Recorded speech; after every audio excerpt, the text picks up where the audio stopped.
Thanks for joining us at Right On Replicas, where we're proud to bring you the best scale model kit reviews on the planet. This review is brought to you in part by Agostini Collectibles. Agostini Collectibles has unveiled the American Car Collection of 143 scale die-cast models.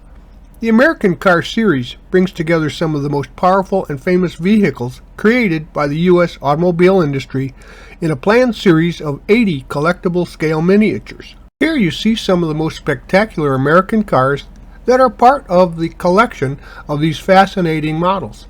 Each issue showcases the featured model car and includes its history, technical characteristics, its evolution, and it's illustrated with beautiful photographs in a magazine for it.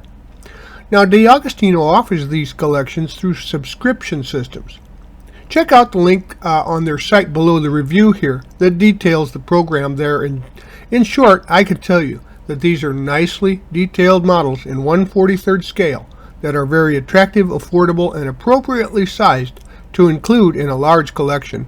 Now, you can opt out anytime, and the first issues are specially priced too. These excellent models come in 1/43 scale, and that's about 4 inches long. It's a preferred scale for racing car collectors. Now, every element of the original design is captured in these amazing replicas. It's an accurate and detailed reproduction in die-cast metal with injection molded plastic. They're precision made with realistic detail and hand-painted as well.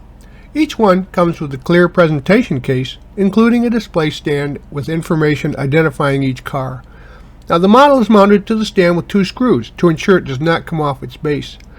And the display case itself is about 6 inches long, 3 inches wide, and 2 3/4 inches high. Each model comes with a magazine that exquisitely illustrates different aspects of it.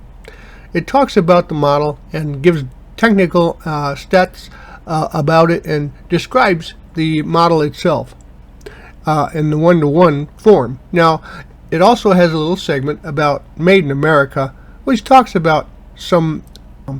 It also includes a little section on USA News, which happened during the evolution and release of the original car or model. Now, the brand talks about the manufacturer that made the car and a little bit of its history. Along with the models that you purchase, you'll also receive some as free gifts. They come at specific intervals during the shipping process, and they're just as exquisite as the others. Here is one of the examples of the free gifts that you would get with your subscription. On your 8th delivery, you'll receive a Shelby Cobra model. I think this is just another great reason for the entire program. I think anybody would love these wonderful die-cast collectibles, and here's why. This review covers the American Car Series issues 11 through 18.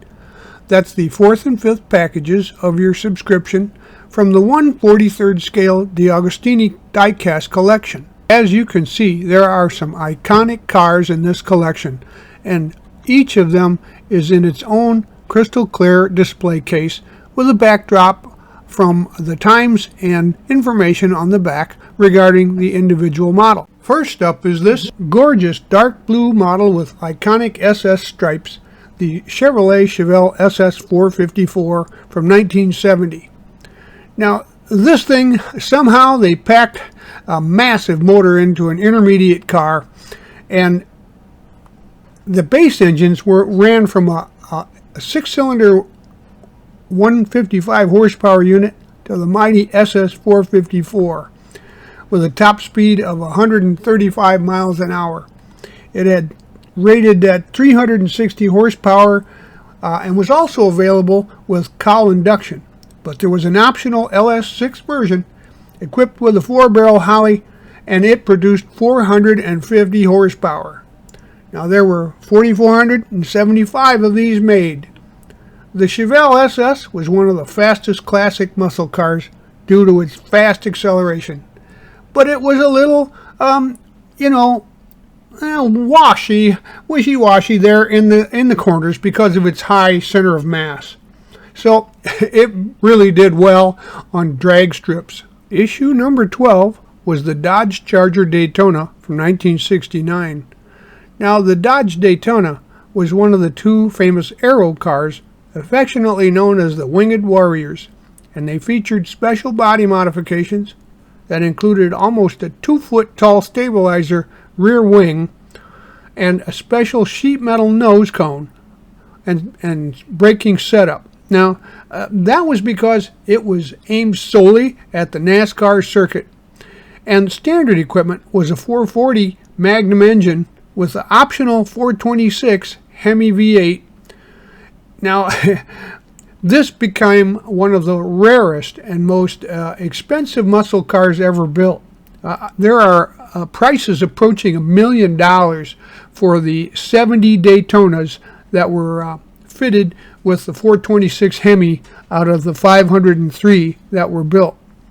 And as you can see, this bright blue version with the white stripe and wing are quite appealing. They'll look great on your shelf, and you can have that along with the subscription at issue number 12. Issue 13 features the Mercury Cougar Eliminator from 1970. Now, this car was near and dear to my heart, as I used to drive one back in 1970, and it was in the color of the gaudiest green that you'd ever seen, much like the highway sign color that you see.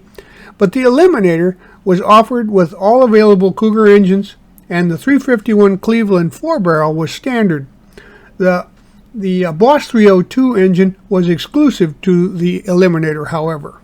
Optional engines included the 428 Cobra Jet or Super Cobra Jet, both available with or without ram air, and as aforementioned, the Boss 302 available only on the Eliminator. There were 2,268 Eliminators built in 1970, and the Hertz Rental Car Company purchased 100 of them as part of their Rent a Racer program. These Eliminators were ordered with the electric sunroof option, which was not available to the public. Issue 14 is the AMC Javelin from 1972, and this was AMC's foray into the pony car wars that included the design by Dick Teague, built on AMC's compact Rambler American platform, as a 2-door hardtop model to be a hip, dashing, affordable pony car. Now, as a lament to the approach that AMC took, and because they had limited amounts of money, this is probably the most gorgeous and flowing of the models in this collection. Its styling was just wonderful for what Mr. Teague had to work with, and it turned out to be a pretty decent car, but initially they were underpowered, which kind of excluded them from the heyday of the market. Eventually, the Javelin sold 23,000 that year due to a new grille design, and American Motors had record sales, and they were featuring quality and included an innovative warranty. Now, it had a standard 360 V8, and it also could be ordered with AMC's new 401 cubic inch V8 was an enlargement of the 390 that had featured. But by now, emission controls were severely affecting performance, and insurance rates for muscle cars were skyrocketing, which crippled the pony market such that the available 401 could only muster a 16-second quarter mile and 8-second 0 to 60 time. Issue 15 is the Chevrolet El Camino SS from 1970, and even as a light pickup, the El Camino was eagerly accepted into the muscle car club with the new SS 396 model in 1970. Now, these models had received sheet metal revisions that gave the bodies a more squared up stance, and the interiors were redesigned.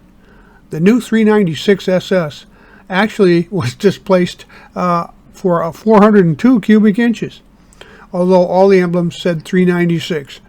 It was the largest and most powerful engine of the time, and was also put into a few select El Caminos, the LS6 454.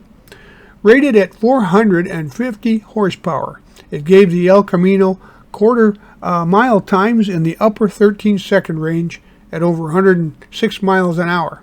Now, they produced about 500 of the LS6s, and the original list price was $3,764. Issue number 16 The Pontiac Tempest GTO from 1964 is credited with issuing the first real muscle car, the thing that got things rolling in the auto market. And released in the fall of '63, John DeLorean, Bill Collins, and Russ McGee were responsible for the GTO's creation of transforming the second-generation Tempest into a sporty car with a larger 389 cubic inch engine. And by promoting the big engine option as a special high-performance model, they sensed that they could appeal to the youth market. Now, the 295 GTO package included the 389 rated at 325 horsepower and a 4-barrel carb. It also had dual exhausts and hood scoops, redline tires, and GTO badges, but optional equipment was available for a 4-speed manual or 2-speed automatic and the more powerful tri-power setup with 348 horsepower. It even came with a dash-mounted tachometer, which was usually only found on race cars up till then. The initial sales forecast of 5,000 units was dead wrong. The GTO package total sales amounted to 32,450 units. Issue 17 is the Dodge Coronet Super Bee from 1970. Now, the Dodge Super Bee was a mid-sized muscle car for 68 through 71 model years, and for the 70 model, Super Bee had received a redesign for the new front end that consisted of the twin-looped front bumper that they used to refer to as Bumblebee wings. Sales for the year were 15,500, and in addition to the new looks, engine choices and Ram Charger hoods carried over from '69 allowed the 70 cars from Dodge to feature several improved options. It also had a new C-stripe variant of the Bumble stripe, and that was offered in addition to new high-back bucket seats, a steering column mounted ignition, and pistol grip Hurst shifter on the 4-speed models.